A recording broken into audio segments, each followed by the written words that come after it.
Hmm.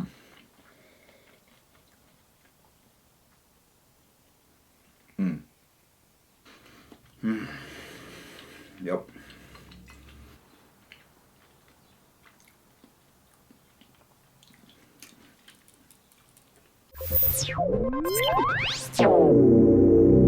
The liquid culture.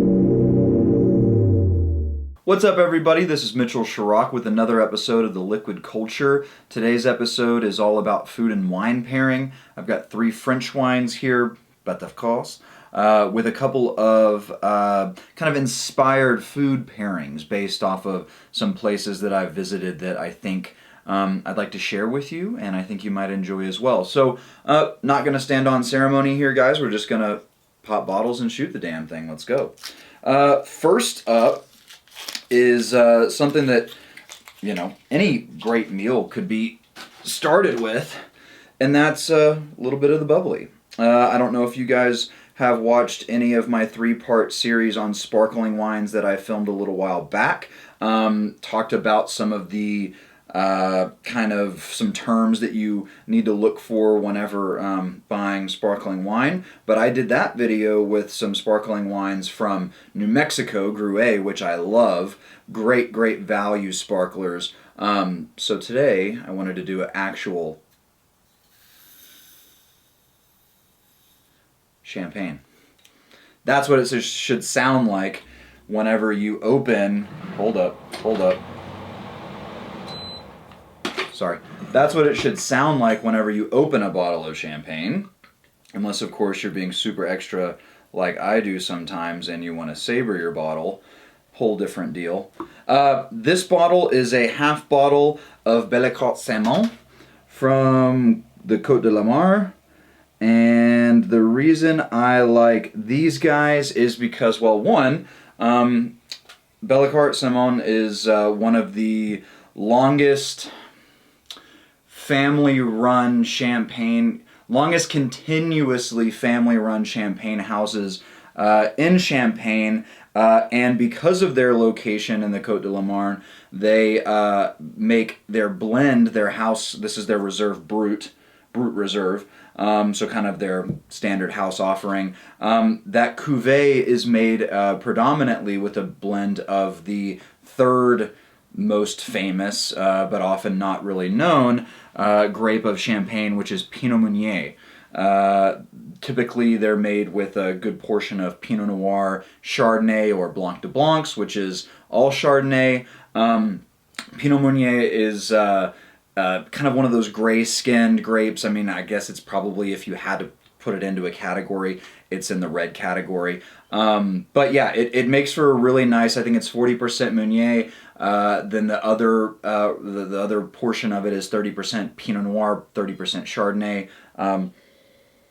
It's got a really beautiful kind of buttery aroma, that kind of lemon curd thing that you expect, that brioche thing that you really expect with champagne.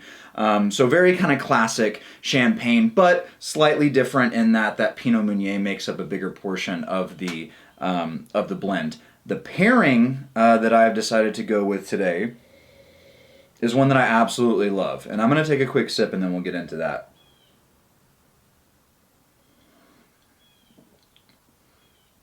Oh yeah. Really rich on the palate. I would put this like medium plus body. Acidity is really nice and focused. Just a really good quality house bottle. This is $35 for the half bottle. I would say that going with half bottles of champagne is a really more economical way to taste around the world of champagne. I think that that's a great way to go. Would definitely recommend this. I'm eating it today, or I'm drinking it today, with a little popcorn. Nothing fancy. Pop Secret movie theater butter popcorn that I just popped up in the microwave. Inspired by...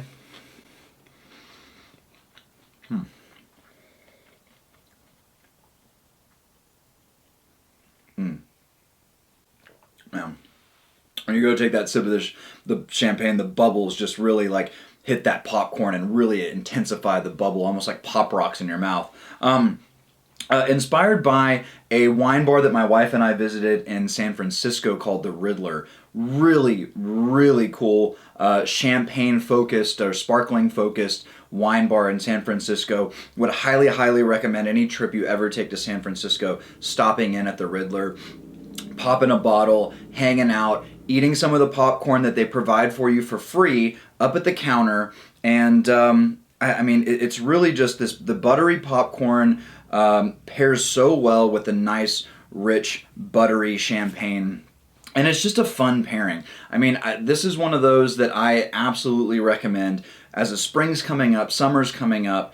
It's starting to get a little bit warmer outside. You get off of work, or let's even just call it a Saturday morning. You get off of work, Saturday morning, whatever the case, pop a bottle of champagne, pop some popcorn in the microwave, go outside, sit in the sun, drink, eat, snack, get a little buzz going, go to brunch, eat your Monday night dinner, whatever the case may be. But it is just a really nice pair and a nice way to either start a Saturday or end a hard work day.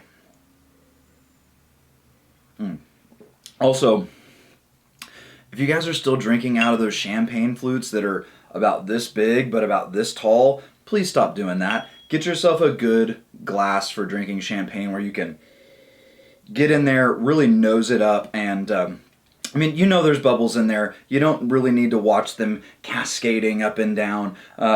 Get yourself a good glass to drink your champagne in.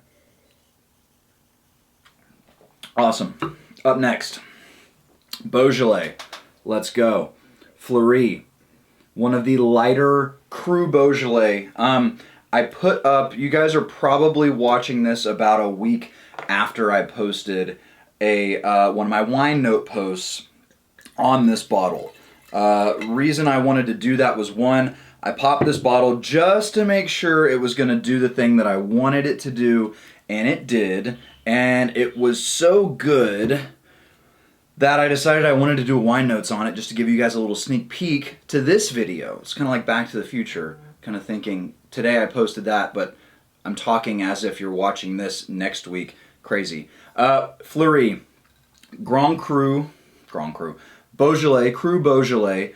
Cru Beaujolais, there are 10 Cru Beaujolais, which essentially the way you want to think about Cru Beaujolais are the best sites in Beaujolais, the best vineyard sites for terroir. So they have designated these Cru Beaujolais. So you've got essentially standard Beaujolais, a step up from that Beaujolais Village, and a step up from that Cru Beaujolais. Fleury is one of the lighter Cru Beaujolais. If you're not familiar with Beaujolais, it is just south of Burgundy, but the wines, instead of being made with Pinot Noir, are made with 100% Gamay, granite soils as opposed to limestone soils that you have in Burgundy. So a lot of times Beaujolais is thought of as a kind of light, fresh, fruity, fun wine, but the Cru Beaujolais can get very serious. They can get very brawny, very bold, and they take on a really wide range of flavors, which is one of the reasons I really, really love Cru Beaujolais. They can be a really fun lineup to go through to see how different they can be. The inspired pairing today is with some of these olives right here. Castelvetrano olives. If you haven't had a Castelvetrano olive, you're missing out on the greatest olive in the world. They are these, this one is a little bit darker, but usually they're the ones that you see on the little tapas bar at the grocery store. All the olives and peppers and cool stuff is out there for you to self-serve. They're the ones that are usually bright green, that really just stand out. They're that almost kind of unnatural looking green color. But the thing I love about these olives so much is they are always, always, always buttery, smooth, creamy, and not overly brined and salty. I mean, these are just the ultimate olive from a flavor and mouthfeel perspective. So get yourself some Castelvetrano olives. They're the best. I'm pairing them with the Beaujolais today because when I was in the south of France studying abroad, we spent a lot of time just out in the town, sitting and drinking in the little bistros and brasseries. And if you don't know the south of France, it is right there in the Mediterranean. So there's a huge Mediterranean kind of influence from Italy and Greece and Spain, and you've got all of these kind of combinations of cuisine that are all melding down there in the south of France. And olives, tuna, that kind of niçoise salad kind of components, the fresh veg, roasted veg, tuna, boiled eggs, sardines, olives, and a lot of the wine that gets drank down there is less serious wines. So you've got Provence wines, you've got Southern Rhone wines, and you've got Beaujolais wines. So this fun, fruity thing that goes on with Beaujolais is actually a really cool pairing with these really nice, buttery, slightly salty olives. Yep.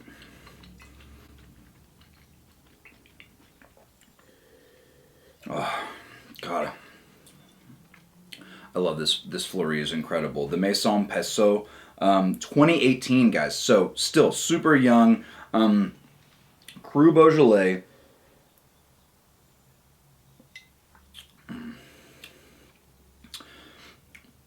The structure of this wine is like, it's not even medium body. It's lighter than that. You can see from the color, really nice and light. Maybe you can't see from the color. I know I always try and do this, but it's pretty futile. Really nice and light, but the complexity with this wine is insane. It's got like orange zest. It's got, if you took two slate stones and somebody chunked a handful of raspberries at you and you just smashed those raspberries with those two stones, that is what this wine smells like. Lots of fresh herbs, and like you'll see it on the wine notes, there is a hint of cannabis in here. There is a slight aroma of this, the herb, that good. It's in here. Paired with these olives, it takes me to Mediterranean, those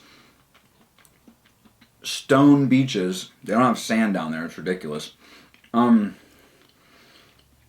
Sitting in an open air bistro, cobblestone streets, wine, beers, snacks abound. You get a little bit drunk and then you walk over to the kebab stand, get that lamb meat shaved into some pita with throw a handful of fries in there and the lettuce and the sauces, and it just takes me right back there. This is really, beyond just this pairing, I highly rec this Beaujolais Cru Fleury from Maison Passot 2018. There's that. Up next, I don't know what you guys are going to think about this one. I know a lot of people get turned off by sweet wines, but there are some of the greatest wines in the world, some of the most well-renowned wines of the world are sweet wines. Madeira, Port, Sauternes. I also like Tokaj out of Hungary for this pairing. That's one that I usually go to, but I wanted to keep it all French today. So we went with a Sauternes. So Sauternes is a sub-region of Bordeaux. It's on the left bank, down near the south of the region. Grapes are Semillon and Sauvignon Blanc. The area has a climate of such that is very maritime, but humidity is really nice and high. You're near this river that runs through there, and the vineyards are situated in a place that are very susceptible to what is called the noble rot, botrytis. Essentially what botrytis does is it attaches to the grapes, it pierces through the grape skin, and sucks all the moisture out. So essentially what you're left with is a highly raisined grape. Those grapes are then picked and made into wine. So you can imagine how much raisined grapes you would have to harvest in order to make a half a bottle of wine. Quite a bit. Squeezing all that juice out. But what makes these wines so incredible is not only do they have that high sugar content, they've got an incredible high level of acidity as well to balance that out. So are Sauternes sweet? Absolutely. But are they incredibly rich and complex and really quite beautiful and can age very well? I think the answer to that is also yes. This is the, I've never had this one before, and I may butcher the name, but it's the Chateau Rieussec 2015 Sauternes. Now, 2015 also quite young for Sauternes. These are wines that can age forever. High acid, high sugar content. That gives you this kind of structure to allow these wines, if properly stored, to age for a long, long time. But the 2015 vintage in Sauternes was an incredible vintage. So I feel like it's probably going to be a good bottle. So immediately on the nose, characteristics of Sauternes are this kind of honeysuckle. It's very floral, very honey, very orange, very nutty. So think honeysuckles, think orange marmalade, think almond extract. That comes from the botrytis. Those are all qualities that come from that rot that stays on the grapes when they're being processed. So it is this very characteristic aroma of those four items: florals, honey, oranges, and nuts. And it does smell beautiful.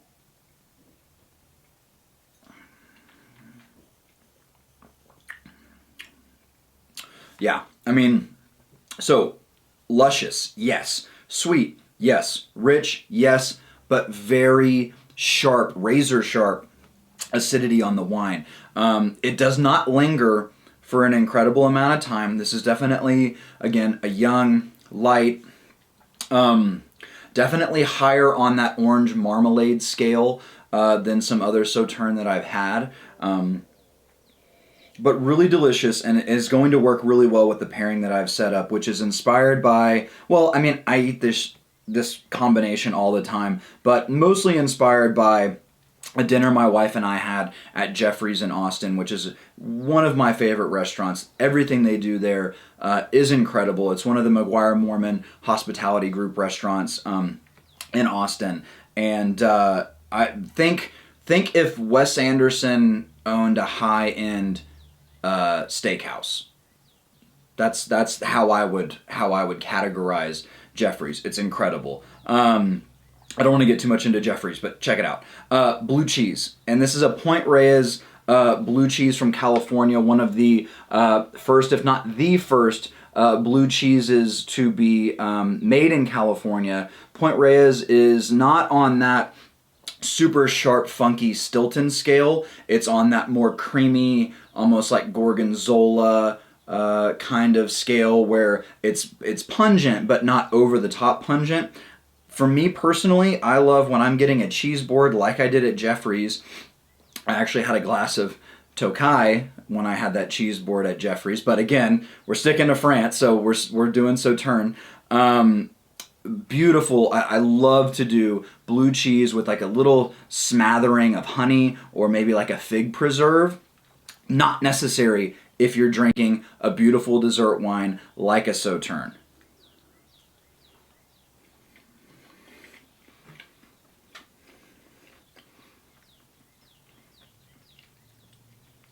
Lush, creamy, not overly pungent, but definitely has blue cheese characteristic.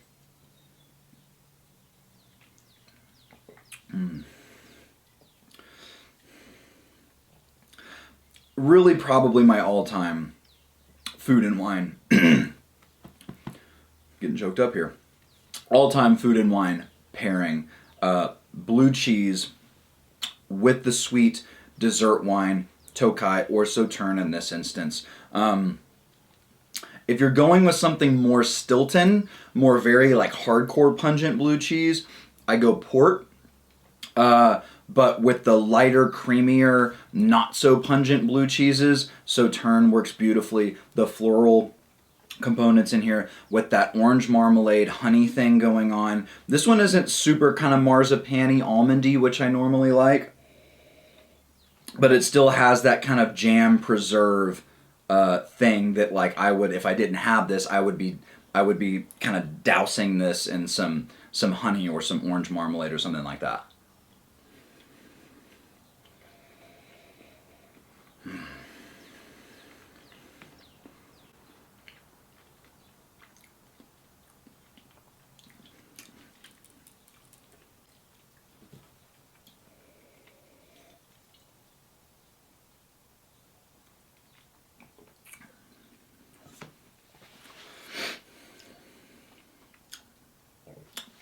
All right, that's the end of the show, guys. We're gonna catch you later. Thanks for being here. I'm gonna keep doing this. So we'll see you next time.